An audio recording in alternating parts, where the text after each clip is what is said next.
Hey there, Wargamers, Justin our Paint here, and today we're going to check out a new book. Hey there, Wargamers, Justin our Paint here, and today we're going to check out some Mundus Imperialis.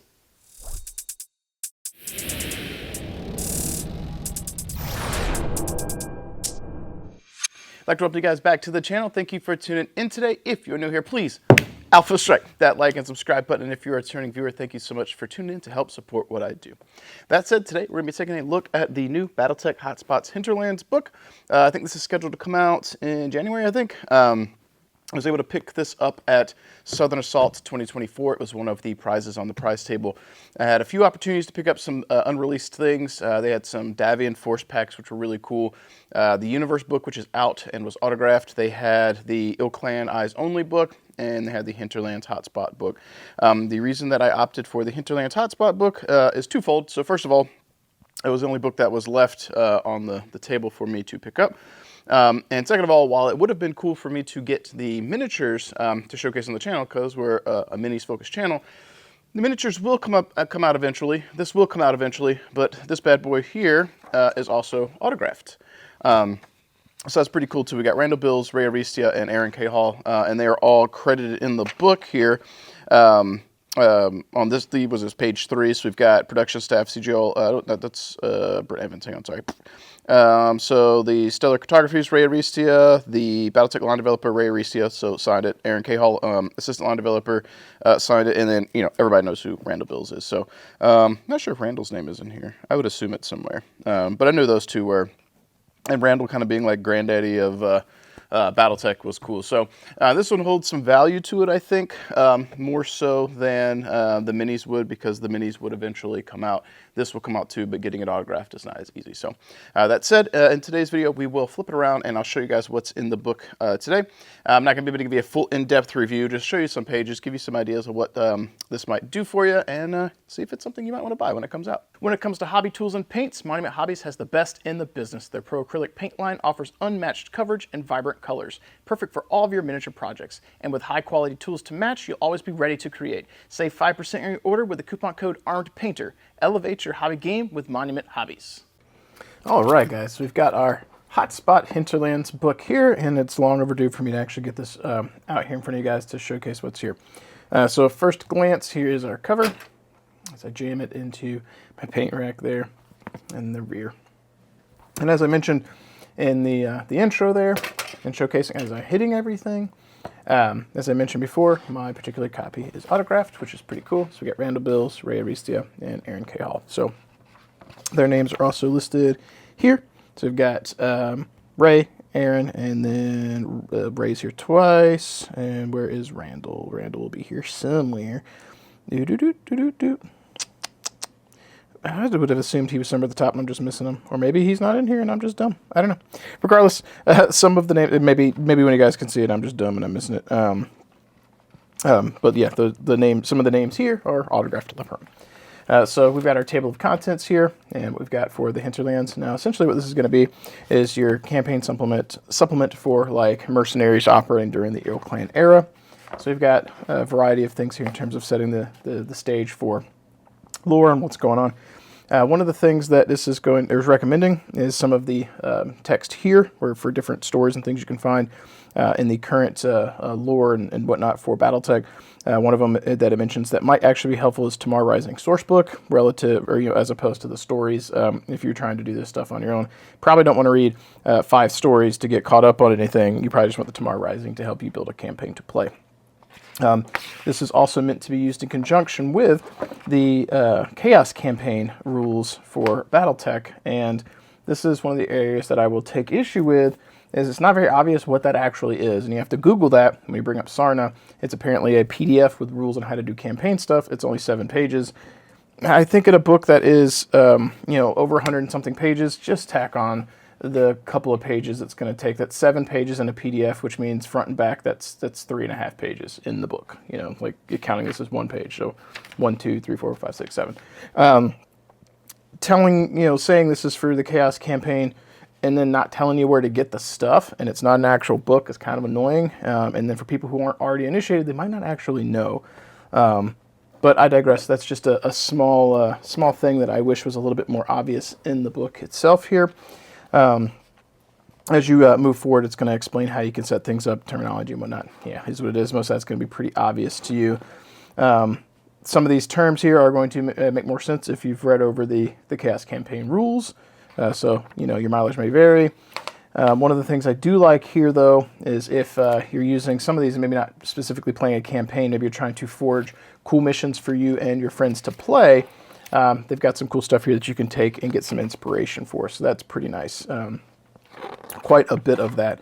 I didn't see anything in here that was specifically adding new pilot special abilities or anything like that. Again, I've not been super in-depth into this because I'm not running a campaign. So that may be here, but I don't know.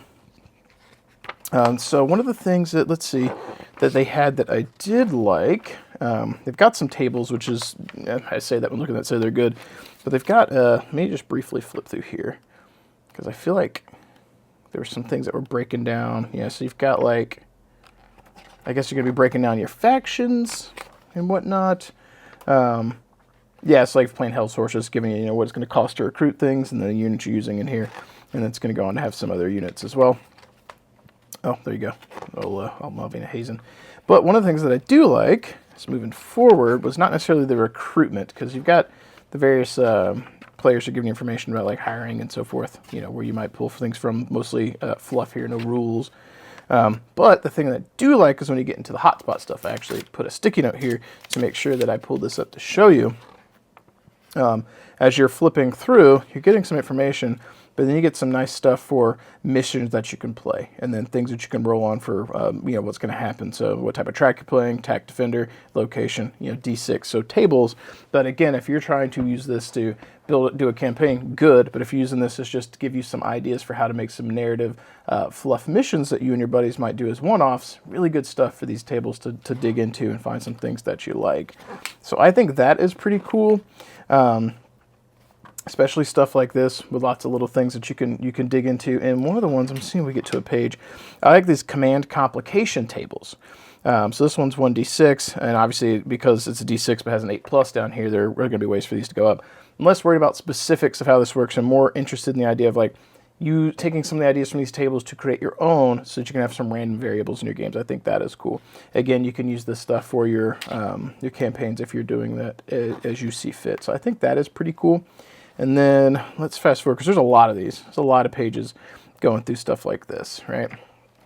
But getting to the back here, we've got opposing forces table. And this, I think, is really, really cool. Assuming you have a deep roster of miniatures to dig into, being able to roll and be like, all right, I'm rolling, mercenary / pirate opposing forces, and I'm going to roll on this table here, and then it's going to give you a breakdown of forces, what you would bring to the table. And I think that is cool if you're trying to get some stuff on the table and not sure exactly what you want, or maybe you're building a list to play with a buddy and you're struggling to not max min. This is a cool way for you to create some randomized forces. One of the things I think these books, none of them do particularly well, is integrate as well with Alpha Strike as I would like. So they're telling you here, your primary force, Wolfhound, Bushwhacker, Scorpion, 4/5. That's Gunnery skill 4, Pilot skill 5. Everything seems to be focused on Classic, and I don't know when CGL is going to get the hint that Alpha Strike is here to stay. It is not a new game, over a decade old, easy. Actually, I think it's even older than that. I forget the actual date of it, but it's been around for a long time at this point. But they're still stuck on, catering mostly to Classic players. And if you're watching this video and you like Classic, you're going to tear into me, and that's okay. But my audience is going to skew Alpha Strike, and the majority of people that I rub shoulders with skew Alpha Strike, and Classic, Grogs already have plenty of Classic things. And not that there isn't room for it, but you get these tables and stuff, and it's clear this is for Classic. They tell you at the beginning of the book, you can use this for Alpha Strike. Let me see if I can find that page. They do tell you that. I think that's at the... Okay, hang on. Not that page. Yeah, so for Alpha Strike, you have the same unit limits, but 100-point value, whatever. It basically says right in here, like, this is how you would use it for Alpha Strike. And then they go on and, actually these tables are nice because they have point values instead of just BV. But then you go here, and then it's just straight pilot skills and stuff. Which, I guess there's no BV here, but it's assumed with the type of forces and stuff you're doing. Doing some more to integrate Alpha Strike in is what I'm saying would be nice, because I see a lot of just things that cater to Classic. that's just my opinion. You're welcome to disagree with me in the comments below as you see fit. But I really think that the Alpha Strike play set, rule set, is going to get more new blood into the game because it's closer to what is the mainstream war game these days, whereas Classic is a simulation, essentially. And I think both of those have a place, but doing more to capture a new audience so that your community is growing and not just constantly catering to retaining the old one, because the old guard's going to play whether Catalyst exists or not. They've proven that, right? So you can give them some products, but doing more to get new people in. Because a lot of those classic grogs they're older. Not that there aren't young ones, but anyone who's been playing Battletech their whole life, like since its inception in was it the 80s, they've been around a long time. So they've gone through the IP holders from various companies, and Battletech still holds true. So like they're gonna be here. Making stuff for them is good, but getting new people in, because at one point Battletech was new to those players, right? Battletech was new to the classic grogs I referred to. It was new to them at one point. They've been playing Battletech their whole life. Well, at some point a new person gets in, and how can they say, how can you get a new player in that can then say, I've been playing Battletech my whole life too, right? You got to get new players to be able to do that. So growing the community is very important, which is why my opinions are what they are in terms of that. So anyway, I got off on a side tangent. I do think these tables are cool. You're just going to have to convert them over to Alpha Strike to make sense of it. But I think it's cool, especially if you have the forces to use these random tables. And if you back Kickstarter, you probably do. And then if this is a guide to help you paint stuff, that would be cool too. So, but yeah, that is the, what was it? Let me flip it over. The Hinterlands book. Again, is this something that I think that everyone should buy at $40? Probably not. I think a lot of people buy these, put them on a shelf, and never actually use them. I don't think I've actually ran into too many Battletech players who actively run campaigns. I think they're lucky, or they're happy if they just get consistent games in, which I'm definitely in that particular department. So I don't think this is an auto pickup for anyone. I do think that it could be good if you want some little extra things for your game. Wanted to make some new scenarios or mission types that suit what it is you're interested in would be good. And if you want to run a campaign, you've got that too. But I think in terms of hobby dollars spent, there are things that would be better picked up. And if you just want some more fluff things and some options, you've got this here. Sorry, that's not more in-depth. I'm not reading this cover to cover to give you guys a breakdown on how to run the Hinterlands campaign source book, because I'm probably not going to be able to play in the campaign with this myself. So give you guys a quick overview of what I see. What is cool is the best that you're going to get from me. And if this at all piques your interest, you are definitely encouraged to dive into it yourself. And if you want to fill me in on intricacies that I may have missed, that is good too. Thank you guys so much for tuning in today. Hopefully this quick, brief look at this book here, the Hot Spots Hinterlands. Hopefully that was useful for you. Share your thoughts, concerns, critiques, anything at all in the comments below. If this is a book you think you're going to pick up, cool. If not, also sound off. One of the things I would say is I wish that they made the campaign tracking stuff a bit more consistent from book to book. When you start reading through this and trying to understand how you do the tracks and stuff, it's not super obvious to me. Maybe it is to someone else, and if you got more experience, sound off in the comments below, enlighten me, that would be great. But I think having some sections in these that really help drive home exactly how to use it, some graphics or something to like really get you going, because there's a lot of stuff to actually trying to absorb it all at once.